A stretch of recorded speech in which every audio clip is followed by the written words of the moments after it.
to talk to you about revitalizing an old bus ministry or taking a ministry higher.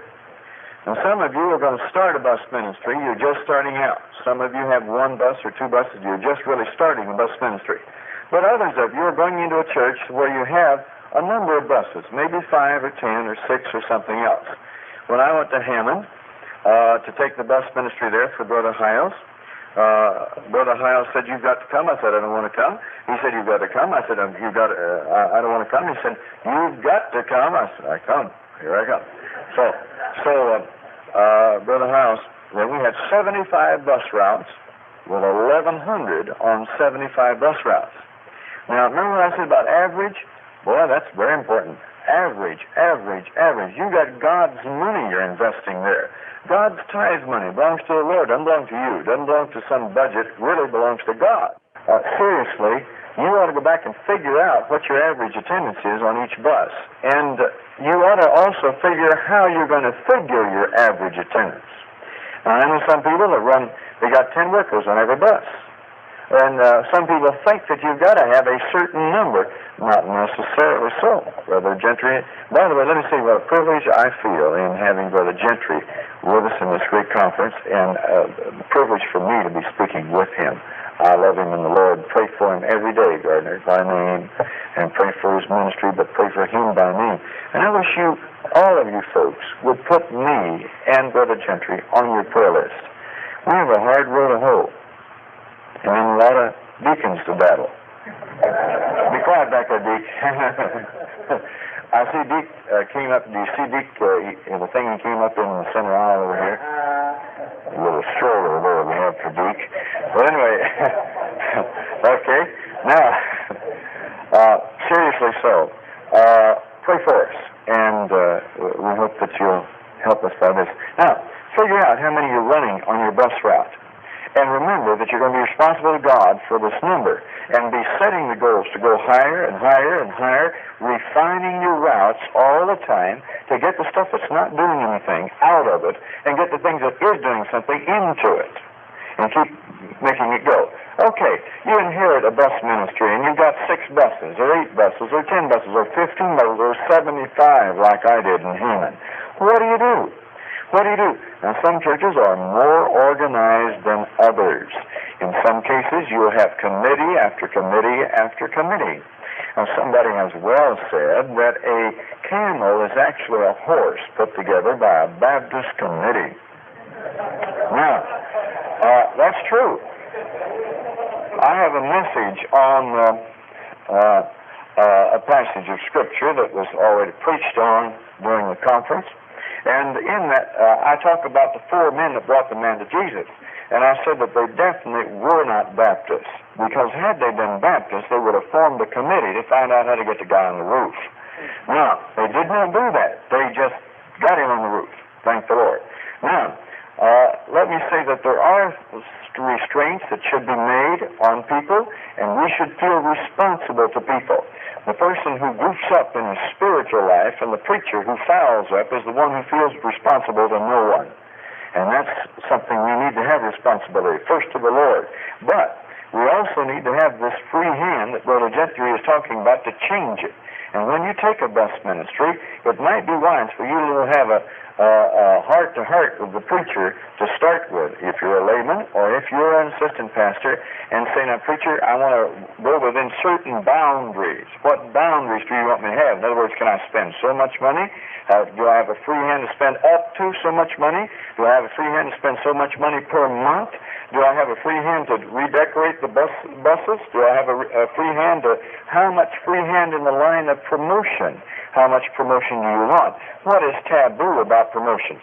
Should we have Santa Claus suits on the bus, or should we not have Santa Claus suits on the bus? Should we have so-and-so and so-and-so? So, in other words, you need to find some boundaries first before you take off. But then, if you do have a fairly free hand, let me explain to you, for instance, by way of example, what I did at Hammond when I took the bus ministry there. And this will be talking about how to revitalize old routes and old systems and so forth. Number 1, when I went to Hammond, I reorganized the visitation. There are 2 ways to build a bus route. One is promotion and one is visitation. Now, I said build it. I didn't say sustain it. There's really only one way to actually sustain a bus route, and that is through visitation. But promotion will get it up, but it may get it down the next Sunday, too. I think we were probably the only church in America that dropped 7,000 in Sunday school in 1 week. But anyway, we would have those kind of things. We'd have 5,000 one week, 12,000 next week, 5,000 next week, and many other things like that. You don't have to do that all the time. You can build a strong thing that will not drop that much. One of the most stabilizing things, actually, in an entire ministry is the bus ministry. If you've got big days coming up, that is holidays, when most people are gone, that are the normal people in the church, that is, I'm talking about the folks who are regular members who can afford vacations and afford trips and other things, you're going to have an exodus on the 4th of July, Labor Day, and a few other times. Well, I'll tell you one thing, if you've got a big bus ministry, you can keep that exodus from affecting your attendance and still have souls saved and not have to close the church on these dates. So, we want to push for these. But let's talk about reorganizing the visitation. Brother Gardner says 7 hours. Fine, great. If you can, whatever you can get people to do, do it. And it may be wise for you to do the biggest thing first. That is, if you go in while you still have the reins of the situation, when you first go in and the preacher says, now you want to obey Brother so-and-so who's going to be our bus minister, you want to obey him, then go in there and do everything you can right away.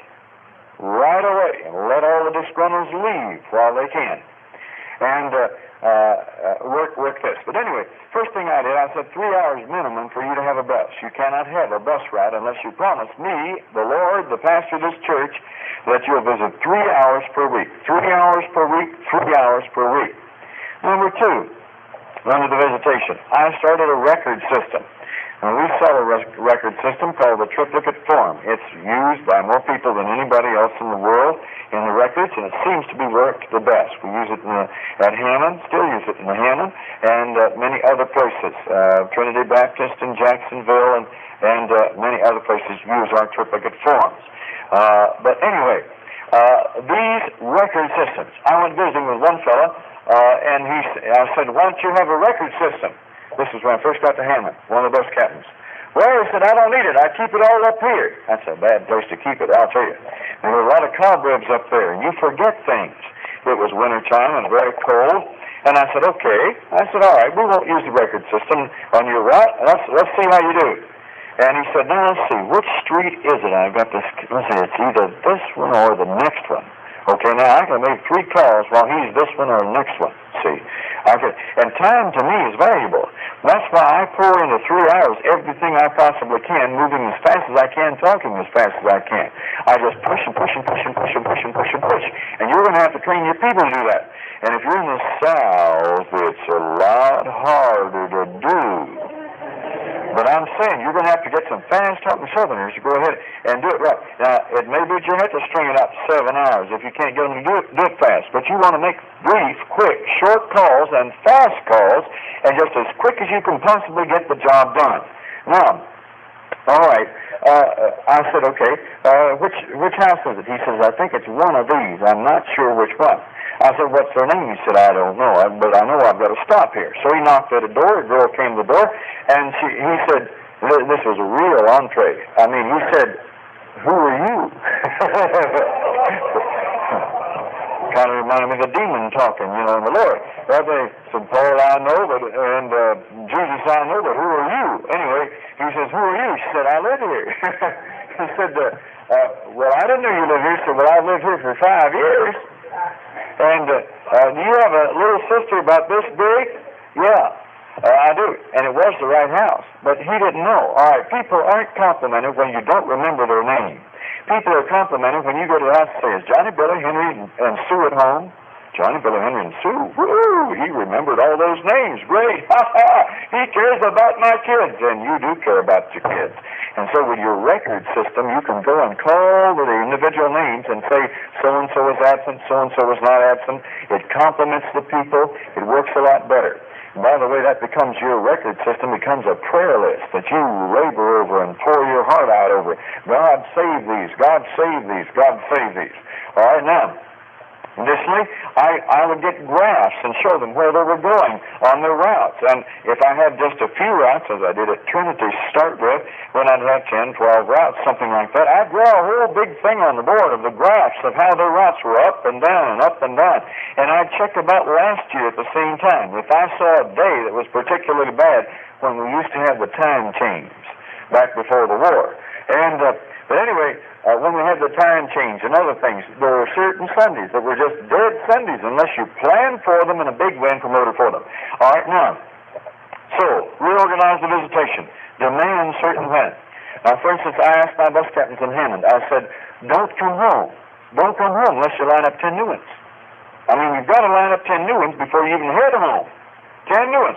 On a big super day where you're trying to have a lot of people saved and trying to have a new record attendance, then why don't you ask them to do more than that? Say, don't come home until you get 20 or 30 new ones.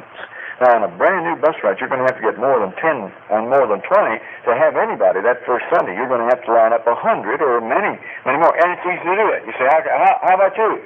Well, I can recall in Ruskin, Florida, where I pastored and worked the bus ministry, there were 1,800 people. One Saturday, one guy was down in the 20s on his bus route and said, he's in trouble, I'm going to help him. So I went with him, and in 3 hours, I had the names and addresses of 100 new ones that promised me they'd be there the next day. You say, okay, smarty, how many of them came?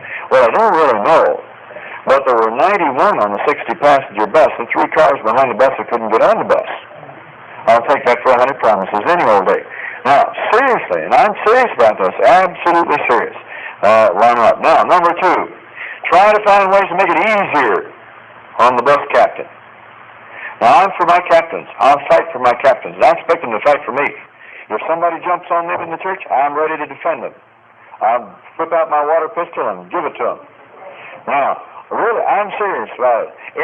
Anybody comes to me and criticizes the bus captain, they got me to fight. If they criticize the bus kids, they got me to fight. And my bus captains knew that.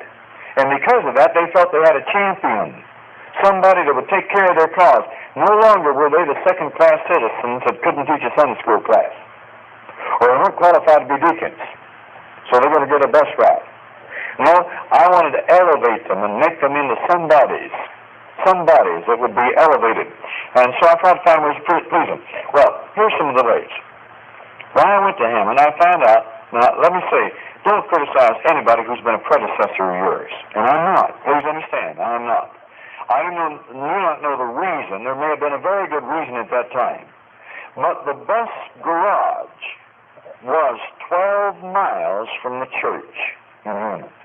The bus garage where they kept all the buses was 12 miles from the church. And they called it the bus barn. Now, the barn is where you put stuff you don't want anymore. The junk goes out in the barn. So I thought, oh man, barn. And out there, and when it would get cold, it would rain in Hammond, a lot of rain. It would rain in Hammond. And the bus, where we kept the buses was all potholes and chuck holes, and the buses were sitting down the hole. We had to get a diesel tractor to pull them out of the ice when it froze, because their tires would be frozen up in the ice, and you couldn't even get them out of the lot. Now imagine that. You've visited all week and beat yourself to death against the odds and the elements, and you're going to go out there and your bus won't come out of the hole. And you can't get out, and you're 12 miles out from the church. You drive it 12 miles just to get it back into the church location. And then you go 40 miles to Chicago with the bus, and 40 miles back, and then 12 miles back out there, and 40 miles back to Chicago. Listen, after a while, that's demoralizing. So I said, what can we do? What can we do? What can we do? I said, I'm going to move it right up close to the church, so that when they start out from the church, they're close to the church, and that's where they're going to end up.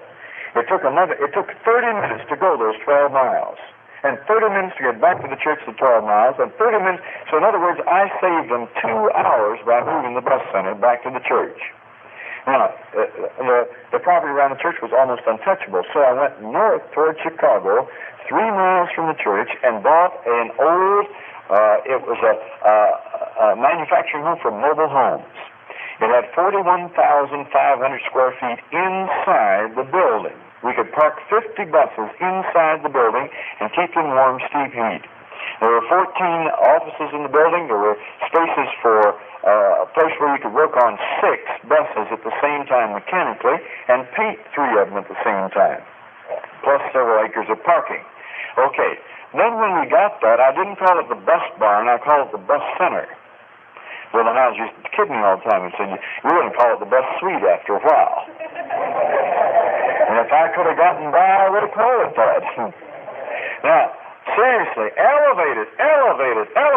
It's a bus center. It's a Christian bus center. Now, I put Jesus Saves up on the front and scripture verses and made it and painted it up.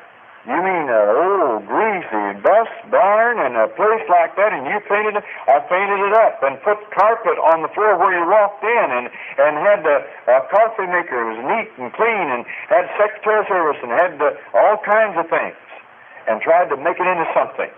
And well, pretty soon, the bus captains became known as professional people rather than just second-rate citizens.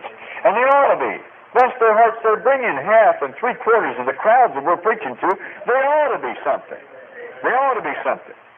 All right? Number 1, I moved the bus garage. Number 2, when I went there, the average age of the buses was 1957 models. I had a fleet of 40 56 Fords. And I don't know how you feel about 56 Fords, but don't ask me how I feel about it.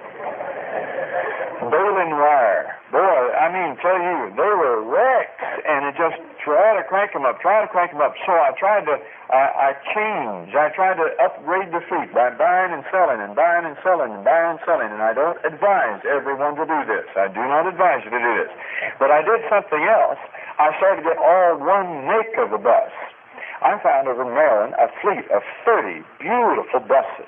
They were Lodestar Internationals, which means the Lodestar series hasn't changed since 1962. They all look identical up into the 72s and the 73s, and they're beautiful buses. They all look identical.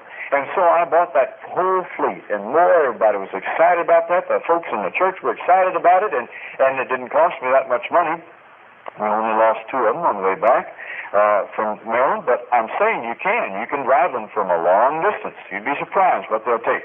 So we had newer buses. When I left, a year and a half, 2 years later, we were running 5 years newer in average in our buses. Now, then I said new image, number 3. I said, how many of you ever saw the buses in Hammond? Good. Would you stand up, sir, with the brown right there? Yeah. You see that old dirty brown? You really think your shirt's brown. It's really white, but that's been on him for quite a while. Thank you, sir. But that's about the color the buses were.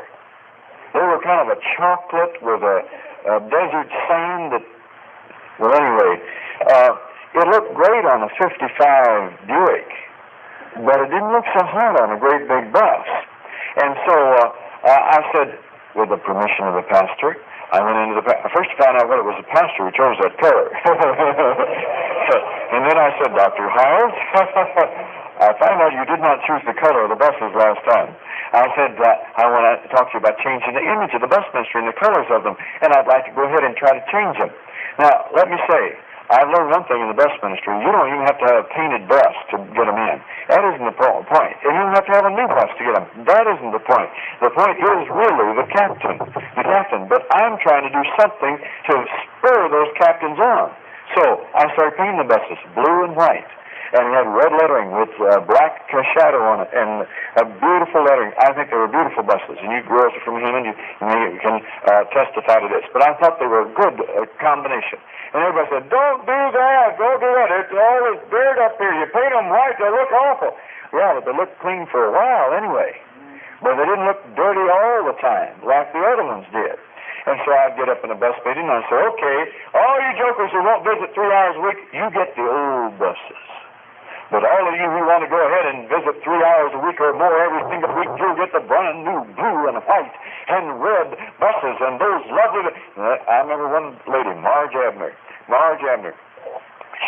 She'd never visited her bus route, and never visited and still was running 35. 40. Never visited. 35, 40. I said, if I can ever get that woman to visit, she'll run 100 every single Sunday. And she stormed out at me and said, I'm not going to drive an old bus. I want a new bus. And so she went visiting. That first week she had 50. The next week she had 70. The next week she had 70. The next week she went over 100. This was summertime. Summertime. And she just kept going on. She's written up in one, I think, Elmer Town's new book now because of the hundreds and hundreds of people she's brought in on her bus route. Now, one little thing will motivate somebody to be a fantastic worker for God. All right, the image, number 4. One day, shift patterns is what I put down for number 4. One day I was at the bus center, and if you want to learn about, you say, I'm a head bus director, but I don't know what to have in my bus director's meeting, in my bus captain's meeting. I don't know what to discuss. All you got to do is follow a few buses to church. Watch them a few times. Listen to them as they get off the bus. Look at them from the back as the tires are going like this, and as the kids are running back and forth in the seat, or sticking their hands out the window or something else, or they're crossing the railroad tracks without stopping. You'll find lots of things to talk to them about in the bus ministry, but you got to watch them. You can't sit behind a desk somewhere and say, that's the way I'm going to fix up your bus meeting. It won't work that way. All right? I was following a guy. Somebody taking his bus. He got there and somebody taking his bus. Theirs wouldn't run, so he had to have another bus. And it was an old puller, an ancient puller bus, big snub nose, and there was no shift pattern on it, and he wasn't any great shakes of a driver anyway. And so he got in that bus, and I'll never forget, I was following him down a narrow road going from the old Gary Bus Center back into Hammond. And he put it in first gear in Grandma, and he put that thing down in there.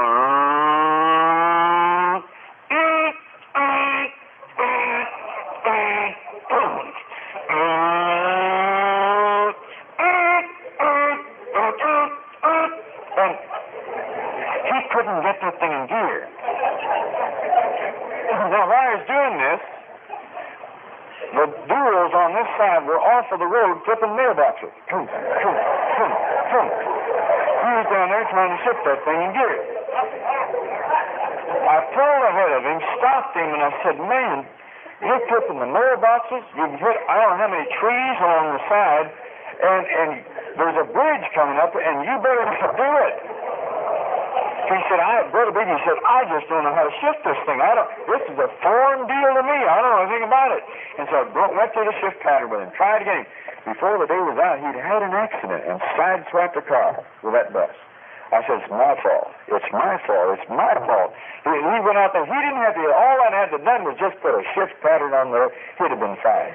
The next week, every single bus in our fleet had a shift pattern drawn right on the front, great big letters right up there where they could see it.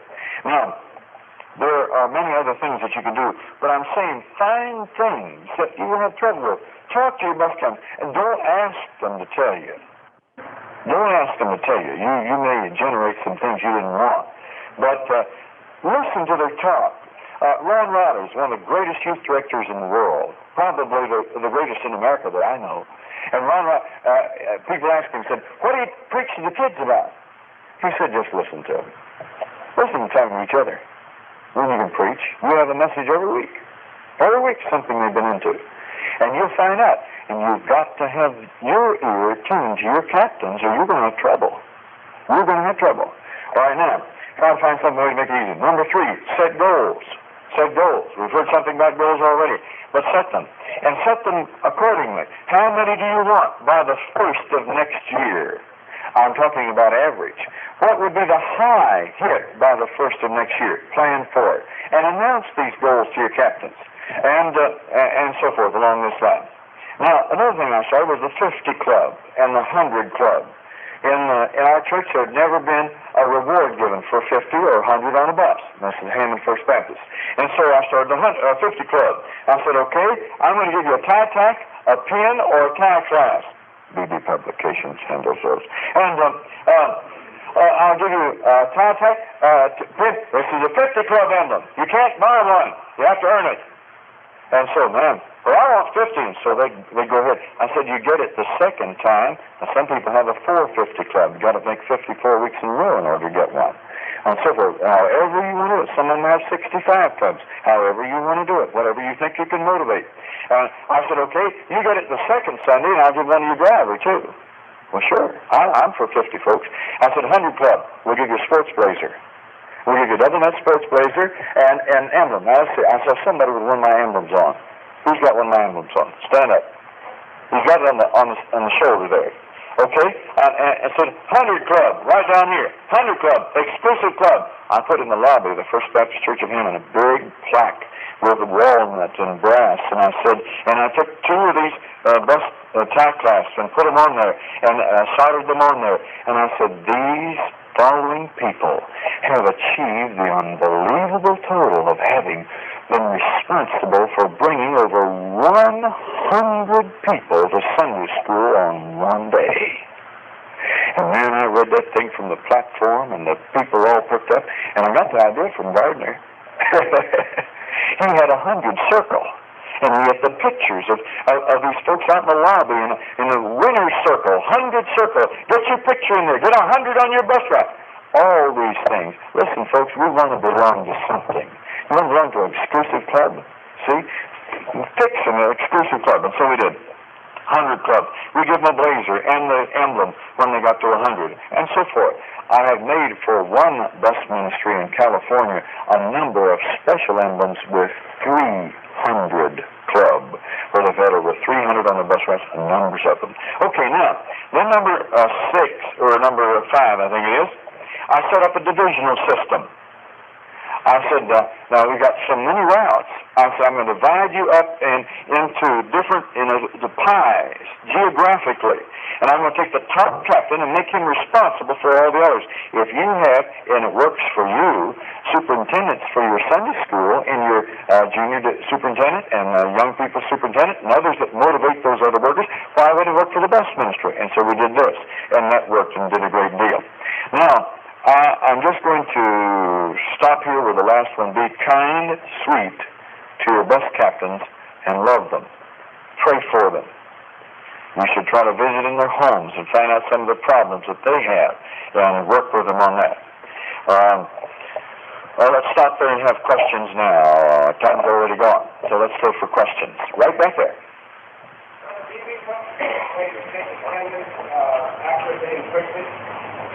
On the route, the best way to take attendance is count the I's and divide by 2. And it usually runs out right. Now, the only way you can do it is not off of a record. You have to count heads. Some people will do this, and I'm just talking about so that you can put down you have so many, and you count when you get to the church. Yes, sir. You're talking about having your reference on your route. Yeah. Oh, well, you do that is to get on the bus. You have your secretary sitting there, and a secretary, or you can have a stewardess. Now, a stewardess in this particular system keeps moving all the time, and that's a great and wonderful idea. I hope that just literally hundreds of you will try this. Also, I'd like to add that we should have someone to keep records. And perhaps this could be a secretary, it could be a teenager, it could be someone on the bus or the wife of the driver or somebody. And now for instance, in some of our buses, we turn the front seat around. We take the front seat and turn it around so it faced the other one. And the newcomers would sit down on that front seat and be interviewed by the secretary, got all the information down on this triplicate form, and welcome to Sunday school, gave them a thing and a good handshake, and so we're sure glad to have you. You may have a seat anywhere on the bus you'd like, and so forth. And so the seat was kind of like a Pullman berth or something in there. Okay, more questions, real quick. Yes, sir. How many do you normally run on one bus before you add another bus to that route? The question was how many do you run on a bus without before you split the bus route. It depends on the situation. In some cases, I wouldn't want to split it even if they had 100. In other cases, when they got to about 60, in some cases I'd want to split it because of the people involved or because of the distance of the route. It was strung out so far, and I felt that by splitting it in 2 and giving them 2 routes of 30 rather than 1 route of 60, but he's always late every week, he's late and so forth, and you had to start at the crack of dawn. So there are many factors involved when you split the route. But I would say that normally when you get the capacity of the bus, you should probably split the route. Again, it depends on what you want to do, as Brother Gardner had said, and the capacity of the captain. You may have a guy who's fantastic, or a lady who's a fantastic manager. And she may be able to handle 5 or 6 sub-captains that are all visiting for her, black captains and so forth, and she may be able to run 5, 6 buses on one route. So it depends. Don't have a hard and fast. Folks, let me just say this. You're going to hear from me, you're going to hear from Brother Gentry, and you'll hear from other people. Do what works for you. Don't just say, well, it's got to be done this way. No, if yours isn't working, then try my way or try Brother Gardner's way. But it may be a thing where you want to combine the two. And they don't come. How many times before you give up on them? Suppose that you had a brother that lived in Hammond, Indiana, and he was lost and had a whole bunch of little kids. How many times would you want me to stop before I quit on him? You wouldn't want me to quit, huh? Well, Dr. Tom Malone said one time, he said, I've been visiting some people for 15 years. One of the most outstanding conversions we ever had in Trinity was a bus captain who's been a captain, by the way, for 14 years now. He said, I visited 3 years, one family, before I got him the first time. And the boys are preacher boys now, studying for the ministry. Been saved. So, all right, back here behind you. We didn't think about having a trophy, really a trophy. I can't find one with a weapon for a year. You know one. You just have to go to a trophy shop and hunt. Yeah. It needs to get a lot of churches that would go together on this. That mold costs about $1,000 to have one mold made where there can be many made off of it and order from it. And one church just won't usually say, here's your $1,000, go make you a mold. Mm-hmm. But if enough of us got together and we had one of these trophy shops to make a mold with a big bus on it, you could do that. But there's not one available. Right, and we sell it with beauty publications. Yes, right. No, most of these things you got to kind of hunt down. Yes, sir, right back here. All right. Number one, speaking of families like that, I had one for 8 months. It was about 1 off the first time. Now kids are missing the parents are starting to come around. Amen. And number 2, I don't know how you must actually did 3 hours. I can't understand. 7 sounds as a minimum. I'm real upset. If somebody thinks about starting a bus ministry, they better figure on 7, 10, or 15 hours, something like that. Have you ever been to Hammond? Up there, when you bury somebody, they don't say dust to dust, actually, they say soot to soot. And you're asphyxiated if you're out over 3 hours, is the reason. All right, yes, sir. It might explain how you enlist. How I enlist. Okay? Enlist for new writers. How do you do? I'm Mr. Beebe from the First Baptist Church, and we run a Sunday school bus through here and wondered if you folks attend anywhere regularly. That's how I enlist. If they say no, now, if they give a fishy answer, I try to probe deeper and so forth. Basically, that's it. All right, thank you.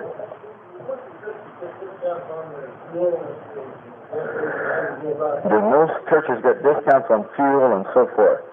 If you buy my bus, I'm keeping my book on with keeping the bus ministry rolling. I tell you how to coerce the fuel companies in there. And you can coerce the fuel companies, and you can shop around and get inexpensive fuel and that will run the buses. And I used to go to the station and say, now, I have a marvelous opportunity for you. If I park my bus, I'm going to park one of my buses over here at your station. Advertising. Painted up nice. Lettered. I'm going to park one of my buses over here. I'll let you have it over here if you will gas it up every week, check the oil, the water, everything, check the fan belt, and so forth, tension, water in the battery, sweep it out, and make any minor repairs. You know, you got to check the brakes, run it around a little bit, and so forth, and give me 2 cents off in a gallon. And someone will do it. It's good business for them. It is good business.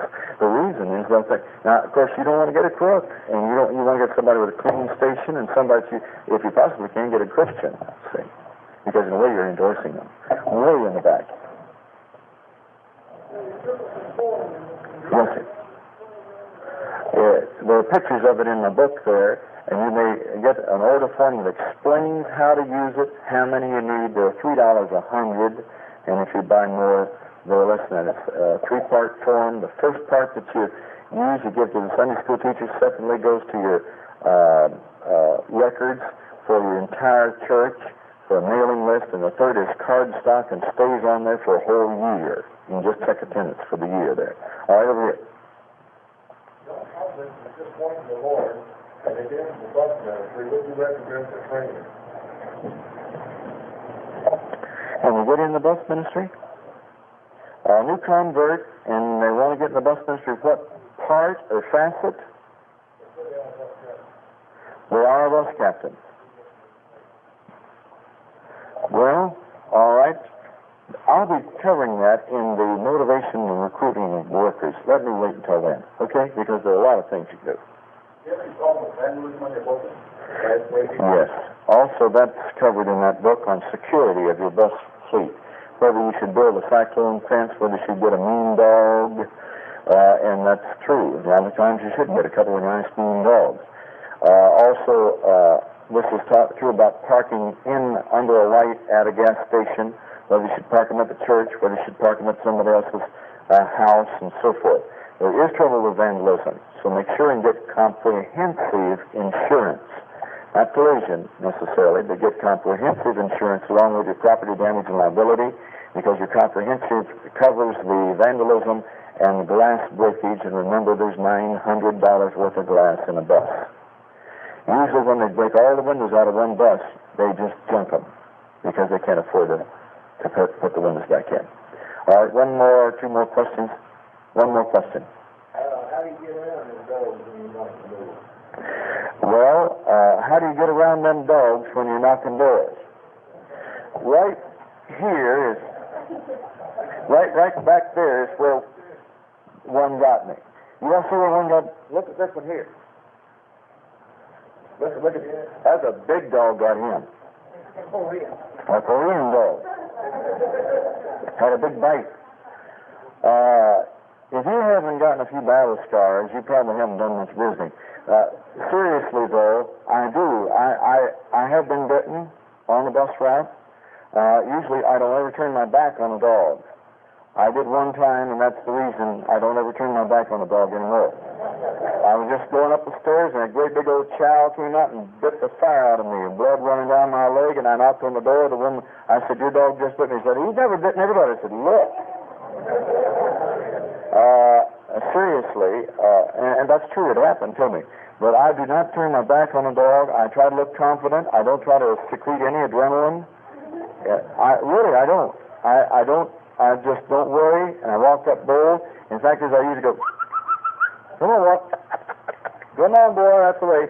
And right away, try that. It'll really work. And usually I take a deacon with me.